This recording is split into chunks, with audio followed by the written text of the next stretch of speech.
아니 그 아내분과의 이 첫 만남도 상당히 조금 이게 어떤 스토리로 이게 두 분이 만나게 됐는지가 좀 궁금해요. 어떻게 좀 만나게 되신 겁니까? 제가 이제 발리에서 좀 지냈었어요. 그 서핑을 하고 배워보고 싶어가지고 한동안 또 이제 그거에 좀 배워보고 싶어가지고 지냈던 시기가 있었는데요. 해가 질 때 딱 거기서 이제 그 서핑하고 딱 나오는데 거기에 이제 큰 이제 바위 같은 데인데 그 위에서 관광객들이 와서 뭐 이렇게 선셋도 보고 뭐 앉아서 뭐 맥주도 마시고 이런 데예요. 이렇게 그런 데인데 이제 제가 와이프를 거기서 딱 본 거예요. 처음. 네. 근데 뭐 이제 막 심장이 뛰는 거죠. 아 진짜? 네. 심장이 뛰고 제가 그런 경험이 처음인데 말을 못 걸고 있는 거예요. 저는 원래 호감이 있으면 가서 잘 말을 거는 편이거든요. 보통 어떻게 말을 걸어요? 그냥 뭐 헤이, 안녕하세요. 안녕하세요. 뭐 안녕하세요. 뭐 이렇게 자연스럽게 그냥 얘기를 거는 편인데 다가가지 못하겠는 거예요. 네, 처음이었었어요. 심장은 뛰고 뭔가 얘기를 나눠보고 싶고 그런데 어떻게 이 발이 안 움직여지는데 다행히 그때 아는 분이 서핑하고 나오시는 거예요. 그래갖고 형 나 좀 도와줘. 저 분이랑 꼭 커피를 한 잔 마시고 싶은데 나 진짜 간절하게 좀 도와달라고 그러니까 이제 그분이 가서 이제 자리를 만들어 준 거죠. 커피 한 잔 할 수 있는. 그래서 이제 그 형도 이제 아티스트셨는데 그 집에 초대를 해서 커피를 같이 마시게 된 거예요. 근데 이제 집에 가니까 뭐 작품도 있고 제 아내도 이제 화가이기도 하고 그러니까 이제 그런 거에 관심을 보이면서 자연스럽게 이제 낯설게 느끼지 않고 그렇게 해갖고 그날 이제 처음으로 이야기를 하게 되고 뭐 그러면서 이제 연애는 한 어느 정도 하신 거예요, 두 분요? 그게 2016년도였으니까요. 근데 처음 만나고 한 1년 반을 헤어져 있었어요. 아 그래요? 네. 만난 지 3개월 만에 그 친구는 돌아가야 되는 상황이었어요. 네. 이제 돌아가고 저는 좀 더 있고 그러다가 그냥 흐지부지 연락을 서로 안 하게 되고 이렇게 됐는데 가끔 생각은 났죠. 그쵸. 예, 근데 그냥 인연이 아닌가 보다. 근데 어느 날 이제 그 친구가 저한테 책을 하나 보내왔어요. 근데 이제 그 책을 보고 이 사람 만나야겠다. 그래가지고 이제 제가 간 거죠. 슬로바키아로. 네. 많이 놀라지 않았을까요, 그쪽에서? 놀랬죠. 좀 놀랬죠. 근데 그 친구도 이제 뭐 이제 기운을 자꾸 쏜 거겠죠. 한마디로 뭔가 이게 책을 줬을 때 그냥이 아니라 그렇죠. 뭔가 조금. 네, 그 거기서 탁 통한 거죠. 첫 만남에서 뭐 느낌이 좀 오셨대요? 네, 서로 이렇게 좀 뭔가 저희는 좀 사랑도 사랑이지만 이런 말씀드리면 좀 어떨지 모르지만 좀 운명 같은 그런 걸로 많이 느껴요. 많이 느껴요. 계속 지내면서도 점점 느끼고. 그래요? 네네네. 아니 근데 그거 장모님 장인어른 지금 유승범 씨가 영화 배운 건 알고 계세요? 처음에는 몰랐고요. 네. 처음에는 제 와이프도 몰랐었어요. 네, 진짜? 모르다가 이제 나중에 와, 그럼 처음에는 몰랐다가 알게 됐을 때 많이 놀라셨을 것 같아요. 재밌는 일이 있어요. 뭐예요? 제 와이프가 이제 그 원래 직업이 그 무대 미술을 하신 그 극장에 무대 미술을 하는 친구예요. 근데 어느 날 이제 초반에 데이트할 때 제가 이제 배우라는 거를 얘기 안 하고 뭐 굳이 이제 서로를 알아가는 단계였는데 배우들이 너무 싫다고 얘기를 하는 거예요. 배우들은 컴플렉스 덩어리라고. 근데 그 순간에 제가 무슨 말도 못 하고 그렇죠. 네. 내가 배운데. 그 얘기를 그냥 못 하고 그냥 그래? 그냥 그러고 이제 있다가 나중에 이제 알게 된 거죠. 얘기하게 되고 좀 진지하게 됐을 때. 그래서 저희들이 이제 그 상황에 대해서 잊지 못할 에피소드가 된 거죠. 네. 아내분께서 승범 씨가 이제 배우라는 걸 이제 알게 됐는데 그래서 뭐 이제 승범 씨의 작품도 좀 보고 하지 않으셨을까요? 네, 근데 되게 제 와이프가 되게 순수한 사람이에요. 제가 죽고 그러면 울어요. 네, 제가 막 맞고 그러면 울고. 진짜로. 그 안에서요? 네, 그래서 타짜 보고도 많이 우셨겠는데 마지막에 그냥 막 잘리고 이래요. 저도 그런 사람이 처음이라 그런 반응을 하는 저도 좀 당황스럽죠. 좀 못 봐요, 잘. 이게 좀 생각해 보니까 유승범 씨에 나왔던 그 캐릭터들이 다 좀 강한 캐릭터다 보니까 네네네. 뭐 죽음을 맞는다든가 예를 들면 안에서 막 흠씬 두들겨 맞는다든가. 맞아요, 맞아요.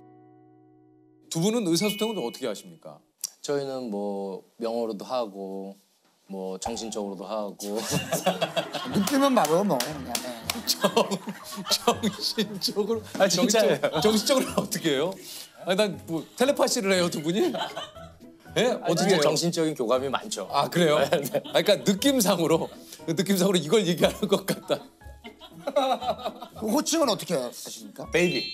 베이비. 아 베이비. 아 역시 그래. 아니 근데 이것도 재밌는 얘기가 있어요. 제가 연애할 때 이제 베이비가 하도 배가지고요.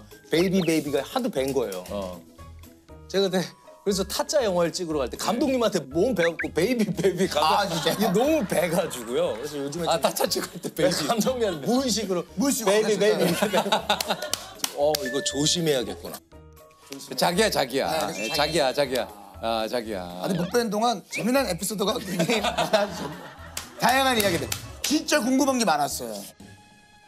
아니 근데 유승범 씨가 이렇게 좀 우리나라에서 이렇게 되게 유명한 그 스타라는 것도 알고 계세요? 우리 저기 이제 한국에 한두 번 같이 왔었어요. 아, 예. 그러니까 이제 보고 몇 달 전에 저희가 가족 뭐 집안일이 있어서 왔었거든요. 예.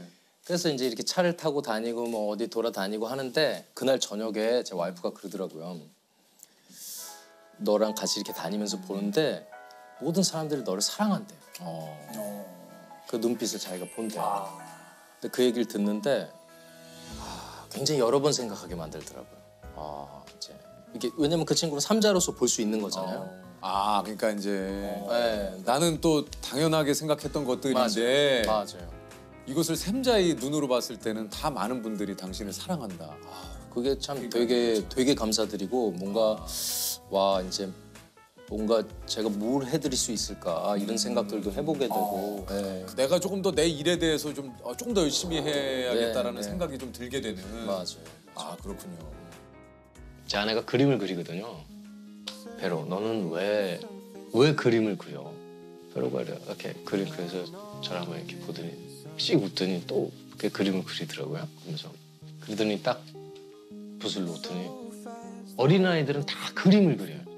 자기의 표현을 거침없이 그림으로 하는 거예요. 근데 너는 멈췄고 나는 멈추지 않았을 뿐이야. 그 얘기를 하는 거예요. 베로가. 근데 그 얘기가 그게 너무 땡하고 맞아가지고 며칠 동안 그게 뭔 소린가 계속 그게 공명이 생기는 거예요. 베로는 저의 사랑이자 스승이에요. 그래서 이렇게까지 저를 좋은 곳으로 가이딩 해주고 이렇게 하는 게 정말 너무 감사하죠. 슬로바키아선 전혀 몰라보시나요? 전혀 모르죠. 근데 제가 거기는 어떻게 알아보냐면 저희 동네는 동양 사람이 저 혼자예요. 아 그래요? 그러니까 할머니들 같은 분들은 서가지고 쳐다보고 신기해가지고 신기하고 제가 그런 전혀 없어요.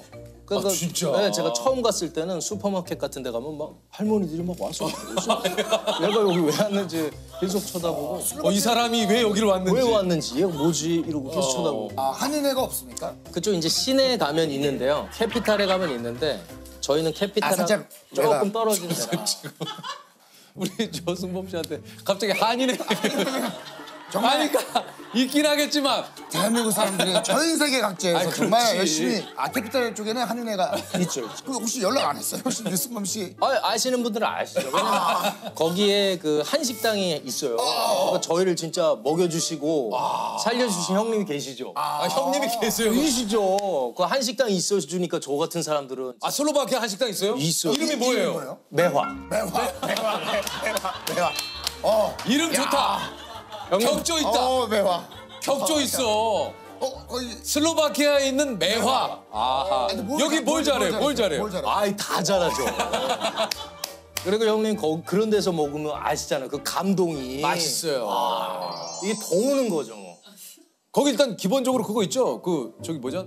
돼지불백이나 뭐 이런. 그럼요. 다 있죠? 다 있죠. 김치찌개 뭐 다 있죠. 안 되는 게 없어. 라면도 돼요? 라면도 있죠. 오케이. 승범 지인 할인 좀 있습니까? 있을 것 같아요. 아 그래요? 그러면 이제 아니 뭐래 이렇게 사진도 걸려 있고. 아니 연락 주세요. 제가 예약을 제가 해드리겠습니다. 연락 주시면 제가 예약을. 슬로바키아 가면은 일단 매화. 데뷔작 죽거나 혹은 나쁘거나. 요거 진짜 참 야생마 같다라는 표현이 좀 유승범 씨에겐 되게 어울리는 것 같아요. 당시 이제 유승환 감독님에게 다들 어디서 저런 배우를 데리고 왔냐. 유승범 씨를 보고. 왜냐면 뭔가 그 날것. 맞아요. 그러니까 이런 표현이 맞는지 모르겠지만 기존의 어떤 그런 연기가 아니야. 처음 보는 느낌. 처음 보는 듯한 그런 되게 생소하고 낯선데 거칠지만 네. 그 안에 좀 매력이 있는 그런 느낌이라는 좀 얘기들을 많이 했었거든요. 예. 아니 근데 황정민 씨가 이런 얘기를 했어요. 연기에도 재능이 있어야 한다는 말은 믿지 않았다. 그런데 유승범을 보면서 재능은 있어야 한다는 걸 느끼게 된다. 그러니까 사실 그런 느낌을 받으셨던 게 저는 이제 뭐 연기를 공부하거나 뭐 아카데미에서 뭐 연기를 공부하거나 연습하거나 이런 사람이 아니라 정말 그때가 처음으로 그냥 연기를 해본 거거든요. 그러니까 어쨌거나 뭐 그런 어떤 생소한 에너지가 보시는 분도 그렇고 저도 사실 생소하고 와. 어떻게 이제 이 작품에 좀 출연하게 됐는지. 저 형이 어렸을 때부터 혼자 독립 영화를 막 만들어 오셨어요. 지인들하고 친구들하고 이렇게 해서 이제 예산이 없다 보니까 출연하는 배우들도 다 지인들, 뭐 형 친구분들. 어느 날 이제 그 고등학생 그룹 자기의 이제 그 시나리오에 고등학생 그룹이 이렇게 등장하는 그게 있으니까 저한테 이제 너 친구들을 다 꼬으라는 거예요. 한 4명을 같이 오디션을 보겠다고. 기억이 나요. 친구들한테 야 얘기해가지고 야 우리 형이 뭐 하는데 근데 애들도 뭐 별로 관심이 없어요. 그때 독립영화고 이런 거니까. 그래서 갔는데 하여튼 형도 뭐 다 떨어뜨리고 저한테 이제 이거 좀 해볼 수 있겠냐 해보자. 그래가지고 사실 뭐 큰 그런 생각은 안 했죠. 이걸로 뭐 배우가 된다, 뭐 데뷔를 한다. 왜냐면 형이 그 전에 찍어왔던 독립 영화를 그냥 집에서 매일 보고 그냥 그랬었거든요. 그러니까 그게 뭐 저는 이제 그 인생이 그렇게 바뀔지 몰랐죠. 그게 저에게 뭐 어떤 배우라는 직업을 가져다 줄 거라는 생각은 전혀 못했고요. 전환점이 됐네. 운명이 될지는 전혀 모르고 한 거죠. 아니 근데 이제 어찌됐든 2001년에 이제 청춘 스타 유승범을 만든 드라마 화려한 시절. 드디어 요 작품을 만들게 되는데 50부작 주말 드라마에 개성 뚜렷한 배우가 나타나서 굉장히 좀 신선했던 기억이 있습니다. 야야야야 흥분들 말어. 여기까지 맛보기야. 김민수 선생님 저 좀 봬요. 선생님 나오세요. 내가 밖에서 생양아치 같아도 엄마한테 자식으로 제대로 하고 싶었다고. 아니 눈을 막 이렇게 껌뻑껌뻑거리면서 날 꼬시려고 아주 난리들이야. 아니 정말이 엄마. 이게 이제 화려한 시절은 이제 노희경 작가님의 작품인데 승범 씨가 처음에 이제 출연을 망설였는데 너는 잘생긴 것도 아니고 연기력도 신통치 않지만 진실함을 보여줄 수 있을 것 같다. 노희경 작가님이 적극적으로 좀 설득을 좀 하셨다고요. 네, 이제 그게 이제 죽거나 혹은 나쁘거나로 데뷔하고 나서 이게 뭔가 이제 방송 이런 걸 하는데 뭐 제 입장에서는 일이 점점 커지는 것 같은 거죠. 그렇지. 형의 말을 듣고 그냥 가볍게 나간 건데. 이건 준비가 안 돼 있는 사람인데 갑자기 무슨 방송 무슨 역할을 하고 뭐 이렇게 되니까 두려움이 큰 거죠. 이게 지금 그런 사람이 아닌데. 내가 이래도 되나 지금? 네. 그래서 이제 저랑은 너무 이게 큰 일인 것 같습니다. 이렇게 거절했는데 뭔가 선생님한테 노희경 선생님한테 되게 저의 어떤 잠재력이나 그런 게 확신이 계셨나 봐요. 그래가지고 저는 이제 두려움은 있지만 어떤 선생님의 확고함이 너무 확고하니까 좀 믿고 이렇게 한번 또 도전을 해본 거죠. 그때. 그럼 저는 궁금한 게 그 화려한 시절을 찍으시면서 내가 이제 배우로서 한번 제대로 한번 해봐야겠다. 아니면 여기까지만 하고 이제 배우는 어땠습니까? 그만둬야겠다. 근데 그 이제 6개월이라는 기간을 작업을 하다 보니까 현장에서 많이 배우는 거예요. 네, 그거를 이제 이런 것도 배우고 저런 것도 배우면서 조금 더 재미가 붙여진 거예요. 맛을 알게 되지. 물론 처음에는 초반에는 혼나고 뭐 이게 아니다 그러니까 좀 주눅도 들고요. 좀 이제 뭐 그랬었는데 이제 시간이 지나면서 또 그 캐릭터가 많은 분들한테 좀 호감을 많이 받게 됐었어요. 맞아요. 그러면서 좀 신나게 된 거죠. 맞아요. 또 좀 배우게 되고 그러니까 거기서 조금 오히려 좀 재미를 흥미를 찾게 되는 계기가 된 것 같아요. 품행제로에서 이야 이거 자, 쓰잔. 쓰잔. 아 지금도 이거 그 장면은 이건 뭐 쓰잔. 쓰잔. 이제 맨 마무리가 이제 욕설로 끝나서 에이. 난 가요는 김승진만 들어. 김승진 짠. 그래, 스잔. 짠 찬바람이 부는데 내 곁에 오지를 않니 아이, 노래 참 이건 찐이야. 이건 찐이야. 우리 모습이 거기 담겨 있잖아요. 누구도 장면. 한번 기타는 한번 배워볼 생각하잖아요. 예. 아 근데 그 품행제로는 정말 너무 재밌게 찍었어요. 아 너무 막 현장에서 진짜 막 웃느냐고 여기저기서 웃어가지고 엔진하고요. 그 감독님께서 이렇게 많이 그냥 열어두시는 거예요. 뭐 이렇게 딱 확고하게 이렇게 찍자. 이 대사 이대로 해라. 그게 아니라 그냥 느낌대로. 뭐 열어두셔가지고요. 지금 기억나는 게 재밌는 게 보통은 이제 감독님하고 이제 주연 배우나 조연 배우 그 씬을 함께하는 배우들하고만 이렇게 회의를 하잖아요. 네네. 근데 얼마만큼 현장이 열려 있냐면 왜 엑스트라 학생들까지 의견들을 다 내는 거야. 나중에. 먼저 출연하신 분들. 왜? 그래갖고 그 의견을 또 수용해가지고 다 찍고 그랬어요. 이야. 그러니까 완전 하나가 된 거예요. 진짜 열린 촬영장이네. 네. 그러니까 완전히 그 하나가 된 이야. 그 촬영장이었었어요. 너무 그러니까 너무 화기애애하고. 야 근데 명장면. 야 이거 명장면이 진짜 아 그래서 나왔구나. 네네네네.